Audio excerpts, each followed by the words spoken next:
أيتها النفس المطمئنة ارجعي إلى ربك راضية مرضية فادخلي في عبادي وادخلي جنتي صدق الله العظيم وصدق رسول النبي الكريم ونحن على ذلك من الشاهدين والشاكرين والحمد لله رب العالمين আলহামদুলিল্লাহ আল্লাহ তাআলার দরবারে শুকরিয়া যে রব্বুল আলামিন আপনি আমাকে আল্লাহ তাআলার ঘরে জুমার দিনে আসার তৌফিক দান করেছেন। আল্লাহ তাআলার সবচেয়ে বড় নিয়ামত যে রব্বুল আলামিন আমাদেরকে সুস্থতার সাথে বাঁচিয়ে রেখেছেন। যে সমস্ত নিয়ামত আল্লাহ তাআলা আপনি আমাকে দিয়েছেন ওই সমস্ত নিয়ামত যদি একের পর এক গণনা করি, রাতের পর রাত, দিনের পর দিন, মাসের পর মাস, বছরের পর বছর শেষ হয়ে যাবে। আল্লাহ তাআলা আমাদেরকে পা থেকে মাথা আপাদমস্তক যা নিয়ামত দিয়েছে সেটা যদি একটা একটা নিয়ে চিন্তা করি কোনো সময় শেষ হবে না। এজন্য আল্লাহ তাআলার শুকর গুজার বান্দা হওয়া, শুকরিয়া আদায় করা, সর্ব অবস্থায় বিপদে আপদে বালা মুসিবতে হার অবস্থায় হার দম আল্লাহর স্মরণ এবং শুকর আদায় করা। আল্লাহুম্মা ইন্নী আলা যিকরিকা ওয়া শুকরিকা ওয়া হুসনি ইবাদাতি। ইয়া আল্লাহ, আপনার শুকর গুজার বান্দা বানিয়ে দেন, নেক আমল করনেওয়ালা বানিয়ে দেন, যে আমল করলে যেভাবে চললে আপনি রাজি আর খুশি হন সেইভাবে চলার তৌফিক আমাকে আপনাদের সবাইকে যেন দান করে দোয়া করা আল্লাহ তাআলার কাছে। এজন্য আল্লাহ তাআলা আমাদেরকে দুনিয়ার মধ্যে বেঁচে থাকার জন্য আল্লাহ তাআলা জীবন এবং মরণ দিয়েছেন। যে আল্লাহ তাআলা বলেন, আমি এই আসমান জমিন সব কিছুর নিয়ামত আমি আল্লাহ তোমাদেরকে দিয়েছি, সব কিছু মাখলুক তোমার অনুকরণ করবে, তোমার তাবে, কিন্তু তুমি আল্লাহ তাআলার অনুসরণ করবে, গোলামি করবে, দাসত্ব করবে। আল্লাহ তাআলার যে ইবাদত করলে আল্লাহ তাআলা রাজি আর খুশি হন সেই ইবাদতের বিনিময়ে আল্লাহ তাআলা মুমিন মুসলমান হয়ে জান্নাতের অধিকারী হবে। বলেন সুবহানাল্লাহ। হাদিসের মধ্যে আসছে, দুনিয়া সিজনুল মুমিন ওয়া জান্নাতুল কাফির। কাফের যারা তাদের জন্য দুনিয়াটা বালাখানা স্বরূপ, যাচাই বাছাই নাই, কোনো ভালো মন্দর কোনো প্রশ্নই আসে না যারা কাফের। আর যারা মুমিন তাদেরকে আল্লাহ তাআলা সর্ব অবস্থায় পরীক্ষা নেবেন। এজন্যই আমার আল্লাহ তাআলা বলেন, গোটা বিশ্বটা তোমাদের জন্য পরীক্ষার হল স্বরূপ। প্রত্যেকটি নিয়ামত দেখে দেখে আমাকে স্মরণ করো, আমার ভয় তোমার অন্তরে ঢোকাও।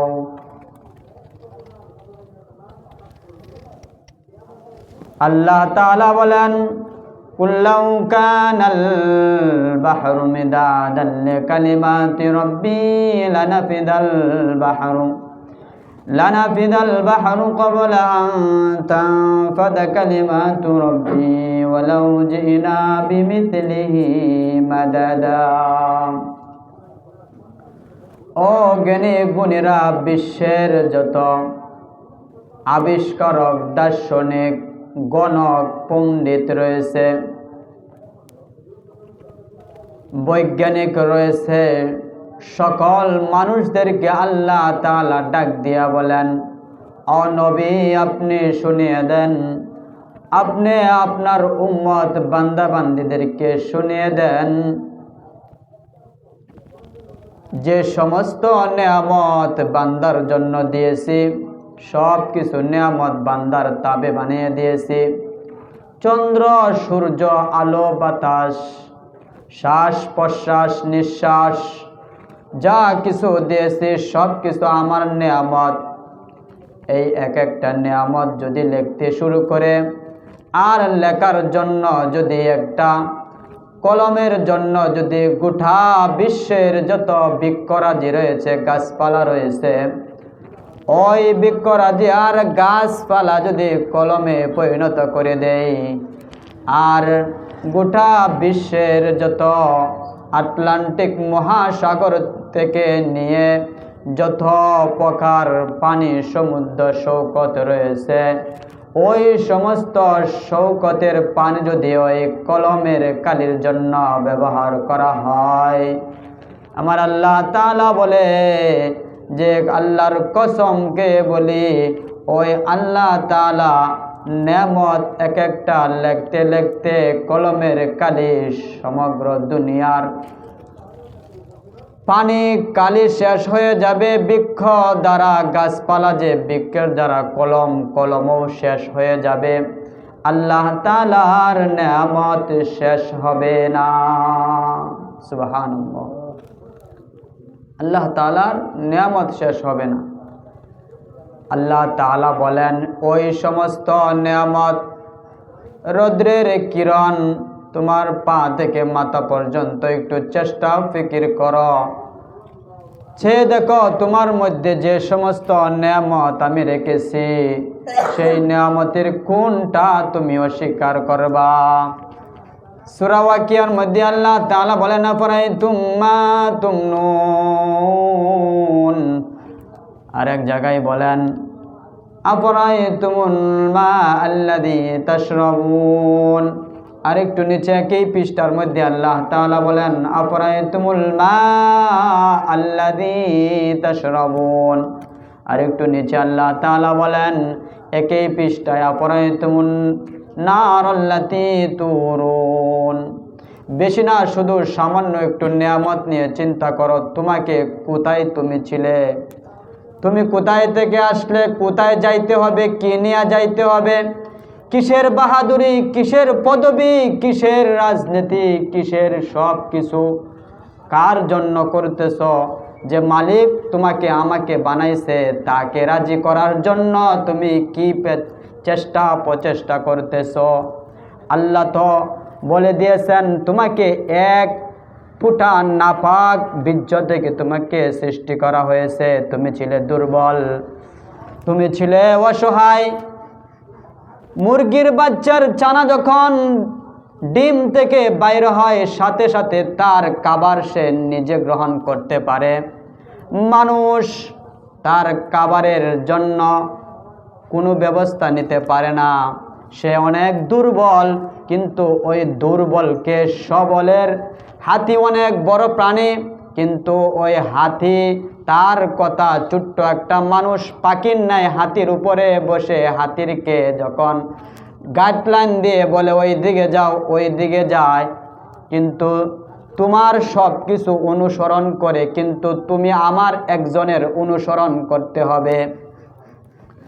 আল্লাহ সুবহানাহু তাআলা এক ফোঁটা নাবাক থেকে আপনি আমাকে সৃষ্টি করেছেন। আফরাইতুম মা তুমনুন আনতুম তাজরাউনাহু আম নাহনুজ জারিউন। মার রহমের ভিতরে এক ফোঁটা নাপাক ঢোকার সাথে সাথে আল্লাহ সুবহানাহু তাআলা ওই মার গর্ভের মধ্যে ওই সন্তানকে দাপে দাপে জমাট রক্ত, 40 দিন পর পর আবার গোস্তের টুকরা, আবার শক্ত হাড্ডি, তারপর আবার গোস্ত, তারপর আবার চামড়ায়, আবার স্কিন দিয়ে এত সুন্দর সুশ্রী চেহারা দিয়ে আল্লাহ তাআলা বানাইছে তোমাকে।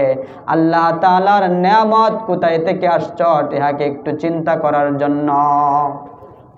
ওয়াত্তিন ওয়াজ্জাইতুন وطور سينين وهذا البلد الأمين لقد خلقنا الإنسان في أحسن تقويم। আল্লাহ তাআলা আমাদেরকে ওই মায়ের গর্ভের মধ্যে বানাইয়া আল্লাহ সুবহানাহু তাআলা ওই রৌহে জগতে আমাদেরকে যাচাই করে বাছাই করে আল্লাহ তাআলা সব রূহকে একসাথে ছিলেন শেষ নবীর উম্মত বানাইবেন। এজন্যই বাছাই করে আলাদা একটা জায়গার মধ্যে আপনি আমাকে রেখেছেন।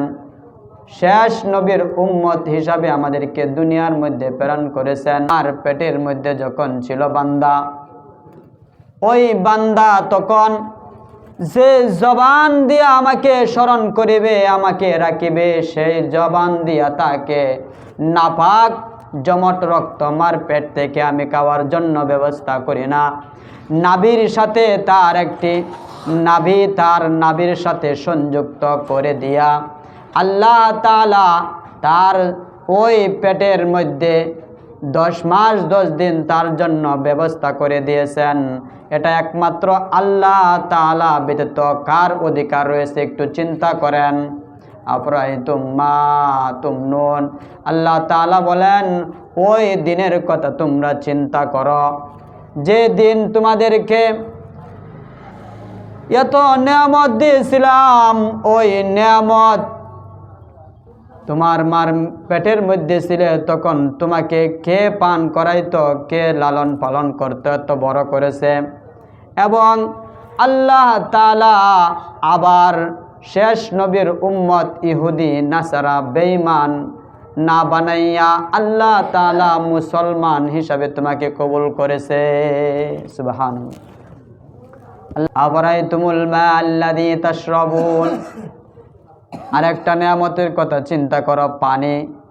যে পানি অনেক নিচ থেকে স্বচ্ছ পানি, পিওর ওয়াটার, এত সুন্দর পানি তোমার জন্য ব্যবস্থা করেছে। ইহা কিসের কোথায় থেকে আসলো একটু চিন্তা করো।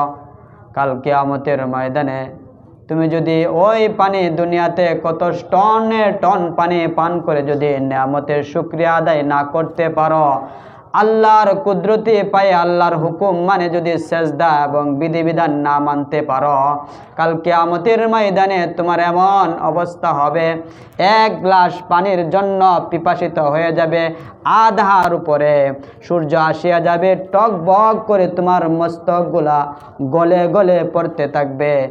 ওই মধ্যে এমন অবস্থা হবে তুমি পিপাসায় পিপাসিত হয়ে যাবে। তখন বান্দাদেরকে যখন দুনিয়ার মধ্যে টাকা ছাড়া কোনো কিছু চেনা যায় না, বলা যায় না, ঠিক তেমনিভাবে কাল কিয়ামতের ময়দানে যদি ইবাদত না করতে পারো, নির্ভেজাল ইবাদত, এবং আল্লাহর নিয়ামতের শুকরিয়া, আল্লাহর বিধিবিধান না মানতে পারো, ওই দিন নেক আমলের বিনিময়ে তাদেরকে কেনাবেচা করা হবে।